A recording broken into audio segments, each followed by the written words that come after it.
Applications of regular expressions, यानी कि regular expressions कहाँ कहाँ अप्लाई की जा सकती हैं। ठीक है, एप्लीकेशंस की टर्म जो है वो बाज़ दफ़ा जहाँ जहाँ अप्लाई की जा सकती है उसके लिए भी यूज़ हो रही होती है। बाज़ दफ़ा एप्लीकेशंस की टर्म जो है वो सॉफ्टवेयर एप्लीकेशंस के लिए यानी कि प्रोग्राम्स के लिए या सॉफ्टवेयर के लिए यूज़ हो रही होती है। तो सबसे पहले हम ये बात समझते हैं कि एप्लीकेशंस वो सॉफ्टवेयर या वो यूटिलिटीज़ जो कि टेक्स्ट सर्चिंग के लिए इस्तेमाल होती हैं, उनको एज एन इनपुट एक पैटर्न दिया जाता है उस टेक्स्ट का जो कि सर्च किया जा रहा हो, ताकि उस पैटर्न से मैच करने वाले जितना भी टेक्स्ट है वो रिट्रीव किया जा सके। तो एक तरह से उनको एक पिक्चर दी जा रही होती है कि इस तरह के स्ट्रिंग्स जो हैं वो चाहिए।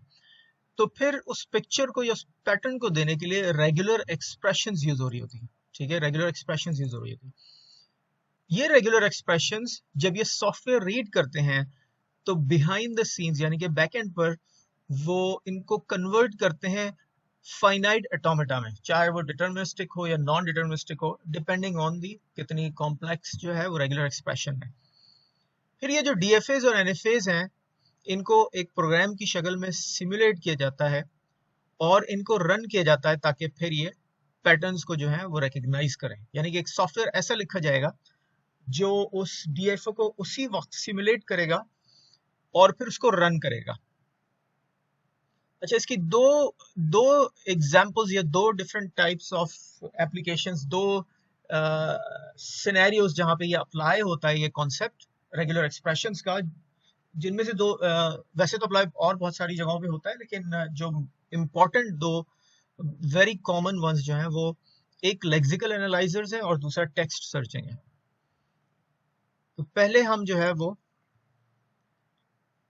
टेक्स्ट सर्चिंग की बात कर लेते हैं। यूनिक्स ऑपरेटिंग सिस्टम के बारे में आप सबने सुना होगा। यूनिक्स जो है वो अपनी रेगुलर एक्सप्रेशंस यूटिलाइज करता है, यानी कि जो हमने रेगुलर एक्सप्रेशंस क्लास में कवर की है उससे थोड़ी सी डिफरेंट कुछ चीजें आपको सिमिलर भी मिल जाएंगी कुछ एडिशनल फीचर्स भी मिल जाएंगे। ठीक है, तो ये यूनिक्स आपको एक फैसिलिटी प्रोवाइड करता है। इसमें ये होता है कि जब आप सर्च कर रहे होते हैं फाइल्स या पैटर्न्स या फाइल के अंदर मौजूद टेक्स्ट के बेसिस पे फाइल सर्च कर रहे होते हैं, तो आप इसमें रेगुलर एक्सप्रेशन देते हैं और उसमें कुछ एडिशनल कैपेबिलिटीज हैं जिसमें आपने एक रेगुलर एक्सप्रेशन देने के बाद कुछ स्पेस रख के आगे कोई और आपने जो है वो एक्सप्रेशंस या नोटेशंस यूज की, जिससे आप जो पहले आपने लिखा है उसको रेफर कर सकें।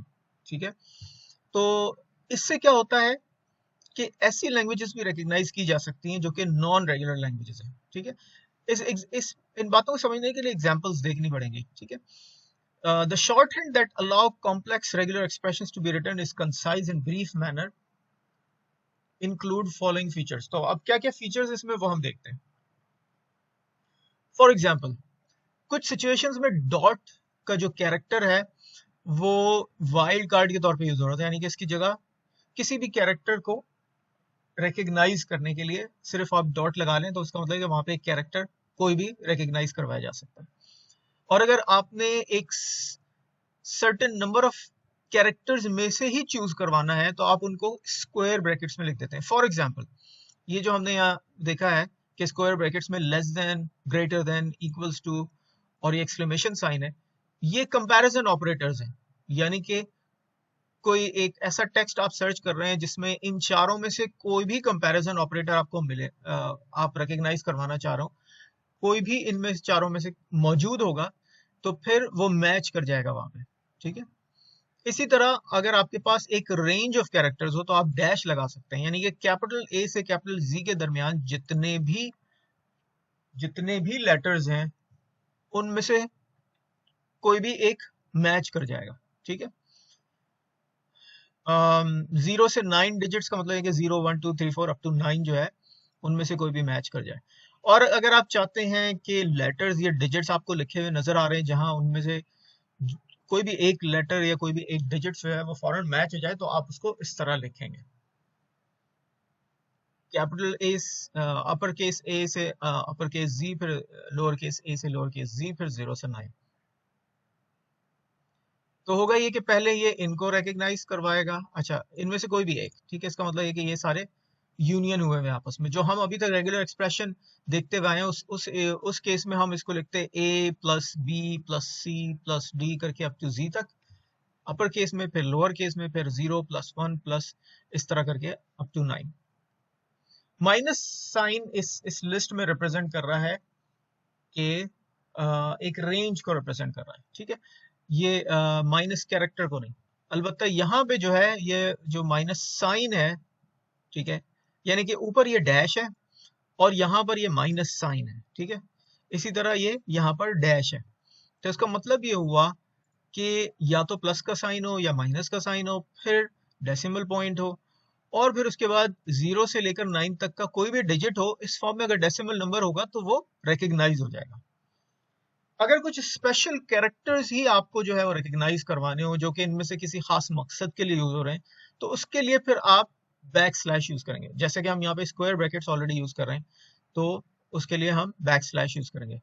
तो जैसे कि आपको मालूम है कि हम जो है वो आमतौर पे बैक स्लैश एन यूज कर रहे होते हैं, ठीक है। इसका मतलब क्या होता है, ये न्यू लाइन कैरेक्टर कहलाता है। या फिर बैक स्लैश टी यूज कर रहे होते हैं टैब जो है वो देने के लिए, ठीक है जी। अच्छा, ये हो गई बात।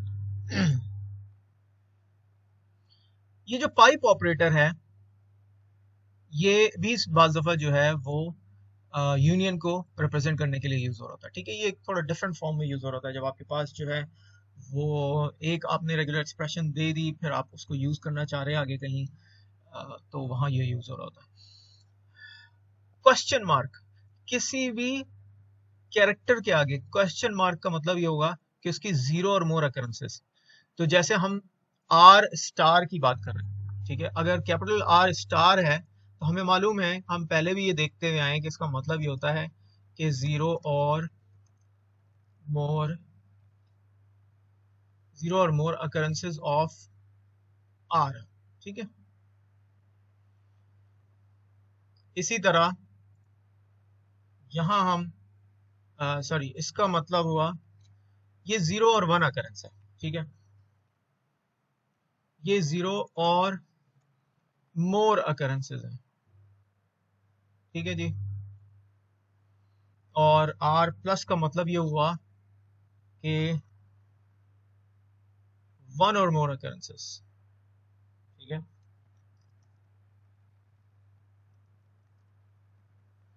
1 और मोर अकरेंसेस। और इसका मतलब ये हुआ कि इसका मतलब ये हुआ कि 4 अकरेंसेस,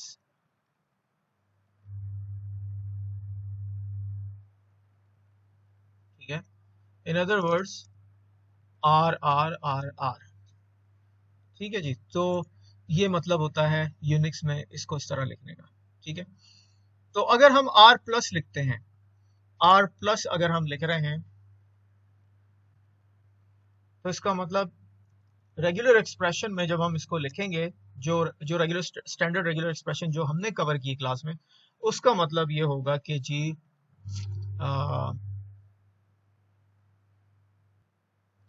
यहां ऊपर लिख लेते हैं। इसका मतलब ये होगा कि आर आर स्टार, ठीक है, तो कम से कम एक दफा आर जरूर आ रहा है, फिर 0 और मोर आर मजीद आ रहे हैं। इसी तरह आर क्वेश्चन मार्क का मतलब ये हुआ कि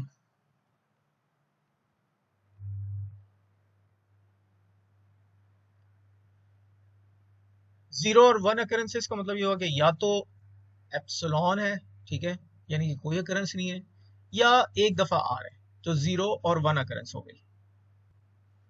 और ये आर स्टार तो आर स्टार ही रहेगा, ठीक है जी। बाकी ये हमने R4 लिख लिया। सब एक्सप्रेशंस को यूज करने के लिए आप पैरेंथेसिस यूज कर सकते हैं, ठीक है, जैसे हम स्टैंडर्ड रेगुलर एक्सप्रेशंस में यूज करते हैं। ऑपरेटर प्रेसिडेंस वही है जो हमने कवर की है, ठीक है। स्टार ऑपरेटर उसी तरह यूज होता है यूनिक्स में भी जिस तरह हमने यूज किया रेगुलर एक्सप्रेशंस में। तो एक एग्जांपल देखते हैं, फाइंडिंग पैटर्न्स इन टेक्स्ट। अगर आप एड्रेस को मैच करवाना चाह रहे हैं, यानी कि आपके पास एक फाइल है या आपके पास जो है वो इंटरनेट पे जो है वो किसी वेब पेज पे एड्रेसेस हैं या मुख्तलिफ वेब पेजेस पे एड्रेसेस हैं और आप एड्रेसेस सर्च करना चाह रहे हैं, तो आपने एक सॉफ्टवेयर लिखा, लेकिन अब आप एड्रेसेस को मैच करवाने के लिए एक खास पैटर्न जो है उसके बेसिस पे जो है वो सर्च करना चाह रहे हैं, तो वो पैटर्न कैसा होगा, उसकी एग्जांपल देख लेते हैं। एड्रेसेस अगर हम गौर करें जहां हम रहते हैं, वहां पे हो सकता है कोई मकान नंबर हो, कोई उसका यूनिट हो, और फिर उसके बाद कोई स्ट्रीट हो, ठीक है, और उसके बाद जो है रोड का वर्ड या एवेन्यू का वर्ड या स्ट्रीट का वर्ड या उसका कोई शॉर्ट फॉर्म हो, ठीक है। तो ये एक एग्जांपल है 64B अबुल हसन असफहानी रोड, और आमतौर पे जो रोड का नेम है उसमें बाज दफा एक से ज्यादा वर्ड्स आ रहे होते हैं, ठीक है। तो इसको मैच करवाने के लिए हम क्या करेंगे, सबसे पहले ये आखिरी वाला पार्ट देखते हैं कि RD और फुल स्टॉप या रोड या स्ट्रीट, इसको अगर हमें मैच करवाना हो तो हम क्या करेंगे। तो ये जो रोड वाला पार्ट है, सिर्फ इस पार्ट को मैच करवाने के लिए हमने ये पूरा लिख दिया, जितनी भी पॉसिबिलिटीज हैं एड्रेस के एंड वाले पार्ट के लिए वो हमने लिख दी कि स्ट्रीट और ST फुल स्टॉप, अगेन ये बैक स्लैश हमने लगाया है ताकि हम फुल स्टॉप को एज इट इज जो है रिकॉग्नाइज करवा सकें, ठीक है। और एवेन्यू और AVE फुल स्टॉप और रोड, ठीक है। तो इससे ये एड्रेस का आखिरी पार्ट जो है वो मैच करवा रहा है। अब देखते हैं कि स्ट्रीट का जो नेम है या रोड का जो नेम है उसको कैसे मैच करवाया जाए।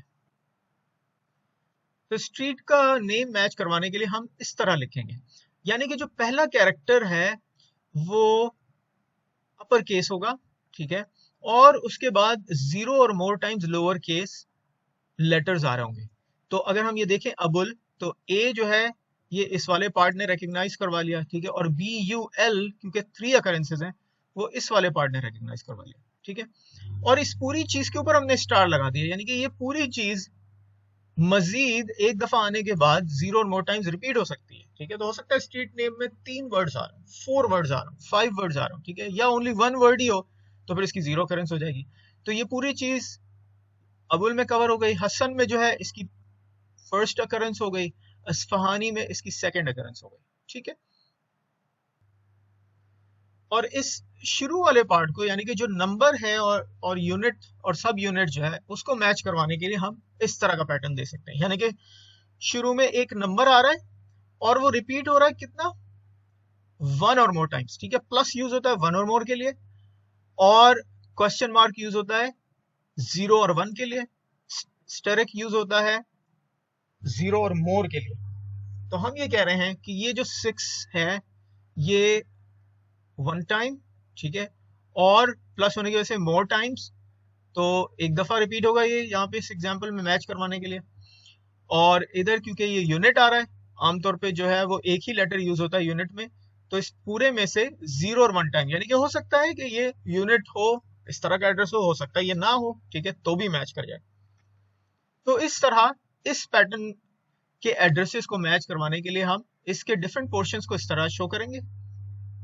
तो जो हमारी पूरी रेगुलर एक्सप्रेशन बनेगी वो इन सबको मिला के, इन तीनों चीजों को मिला के इस तरह की बनेगी, ठीक है। शुरू में हमने ये एक्चुअल एड्रेस नंबर और इसका यूनिट नंबर मैच करवाया, फिर हमने जो है वो स्ट्रीट नेम मैच करवाया, और फिर बाद में आने वाला जो भी वर्ड है उसको मैच करवाया। तो ये हमारी एग्जाम्पल यहाँ पे कंप्लीट हो गई। ऐसा हो सकता है कि कुछ ऐसे एड्रेसेस हों जिनका फॉर्मेट थोड़ा सा डिफरेंट हो, ठीक है, तो उनको फैसिलिटेट करवाने के लिए हो सकता है हमें अपनी रेगुलर एक्सप्रेशन को और थोड़ा मैच करवाने की जरूरत हो, ठीक है। तो ये जो रेगुलर एक्सप्रेशन हमने अभी एग्जांपल कवर की है ये यूनिक्स के एनवायरनमेंट के लिए कवर की है, ठीक है। हमने वैसे जो क्लास में कवर किया वो स्टैंडर्ड रेगुलर एक्सप्रेशन है और हम जो है वो ज्यादातर वही यूज करेंगे, लेकिन यूनिक्स के एनवायरनमेंट में अगर हम सर्च करवाने जाएंगे एड्रेसेस को तो इस तरह का पैटर्न यूज करेंगे।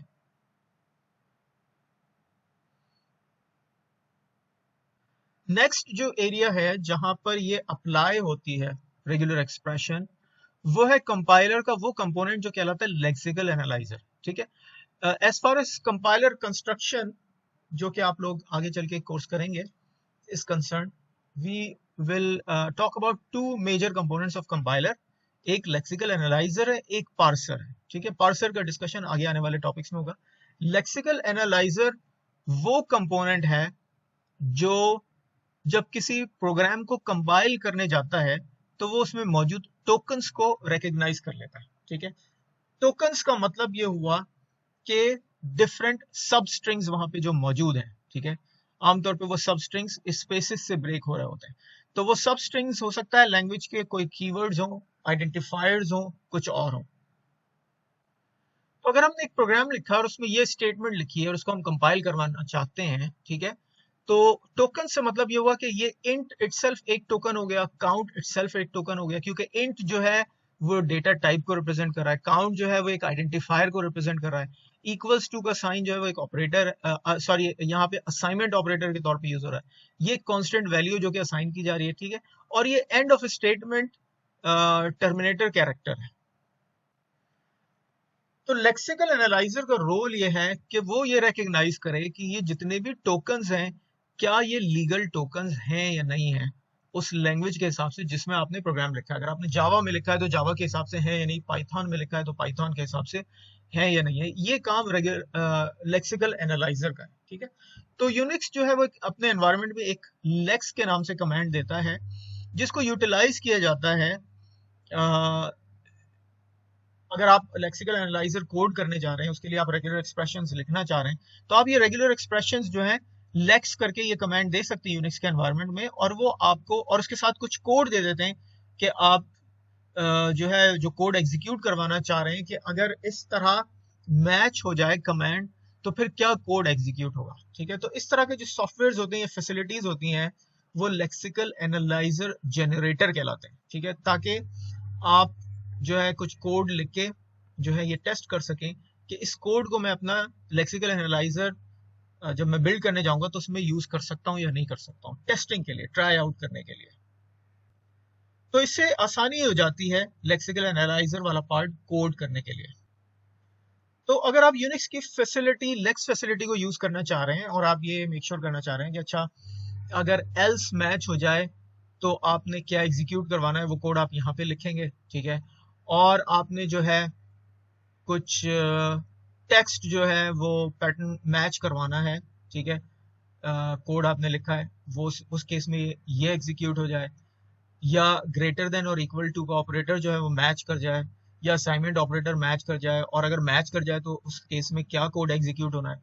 तो आप इस तरह का इनपुट जो है, this is just an example, आप लेक्स कमांड को यूनिक्स में देके आप देख सकते हैं कि वो रिजल्ट क्या दे रहा है। अगर वो आपको सक्सेसफुल रिजल्ट दे रहा है तो फिर आप उस कोड को जो है, उस पूरे कोड को अपने लेक्सिकल एनालाइजर में रख सकते हैं, ताकि जब कंपाइलर आप जो डिजाइन करने जा रहे हैं उसका लेक्सिकल एनालाइजर वाला पार्ट जो है जब रन होगा तो वो फिर इस तरह एग्जीक्यूट हो। ठीक है जी, तो ये दो एग्जांपल्स हमने इस लेक्चर में कवर की और यहाँ जो है ये लेक्चर खत्म हुआ।